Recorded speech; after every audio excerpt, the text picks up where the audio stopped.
Kwenye kurasa za miradi yayo tumeokota habari inasema hivi: Stars yapewa milioni 500 kwa kufuzu 16 bora.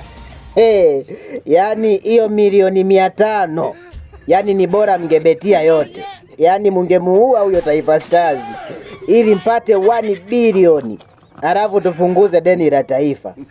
Ni wazo tunatoa, ni idea, ni mawazo yangu jamani, my opinion. Anyway, tuendelee. Halafu yani hii si nusu ya bilioni 1. Kweli nimeamini Tanzania sio nchi masikini. Kwa kweli sio nchi masikini. Unasemaje ndugu mtazamaji? Kwamba kuna maeneo mengine hamna maji? Kama maeneo gani hamna maji? Mabibo. Unasema kweli? Una uhakika kwamba Mabibo hamna maji? Kwamba hizi hela wangepeleka kwenye miradi ya maji? Bwana, kwani hizi hela zimetolewa na Wizara ya Maji au Wizara ya Michezo? Labda niulize hapo jamani. Hizi hela zimetolewa na Wizara ya Maji au Wizara ya Michezo?